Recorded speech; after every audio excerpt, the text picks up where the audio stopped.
Oknum polisi diduga lecehkan napi wanita, ajak video call saat mandi. Dua oknum polisi diduga melakukan aksi asusila terhadap tahanan wanita di Polres Asahan, Sumatera Utara, berinisial LS, 23.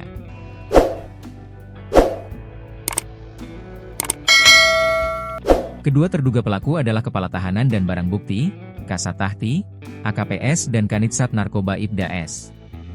Alamsyah selaku kuasa hukum korban menuturkan pihaknya telah melaporkan kasus dugaan pelecehan ini ke Bidang Profesi dan Pengamanan, Bitpropam, Polda Sumatera Utara.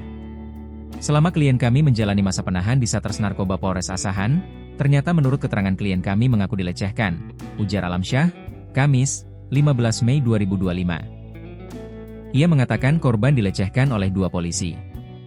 Jadi dugaan pelecehan dan perbuatan asusila itu menurut klien kami dilakukan oleh Kasat Tahti Polres Asahan AKPS dan kemudian Kanit Narkoba inisial Ibda S, kata Alamsyah di depan Bitpropam Polda Sumut. Alamsyah menuturkan kliennya dilecehkan saat ditahan di ruang tahanan dan barang bukti, Sat Tahti. Saat itu AKPS meminjamkan ponsel kepada LS selama ditahan. AKPS selalu kerap menghubungi LS dan mengajaknya melakukan panggilan video atau video call sambil mandi di kamar mandi. Bahkan, AKPS juga menyuruh korban untuk ke kamarnya dengan modus mengajak ngobrol. Modusnya menurut keterangan klien kami terhadap Kasat Tahti ini awalnya mengizinkan klien kami untuk menggunakan HP Android di dalam tahanan.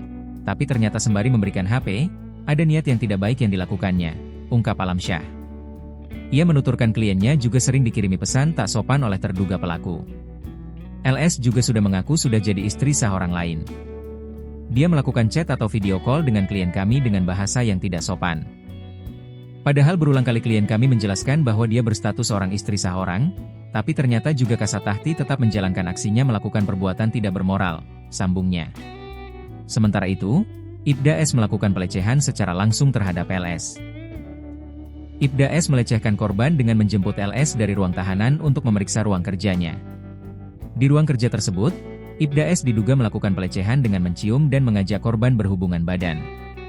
Untuk Kanit Narkoba Ibda S, modusnya, Kanit Narkoba ini selalu atau sering mengeluarkan dari tahanan dibawa ke ruangan Kanit Narkoba. Setibanya di ruangan Kanit, bukan diperiksa melainkan dengan waktu yang berbeda dengan dua kali kejadian, menciumi klien kami. Itulah menurut keterangan klien kami, ujarnya. Kejadian itu berlangsung setelah 2 minggu LS ditahan di Polres Asahan. Mengutip tribun-medan.com, saat ini LS telah dipindahkan ke Lembaga Pemasyarakatan, Lapas, Kelas 2 Labuhan Ruku dari Polres Asahan.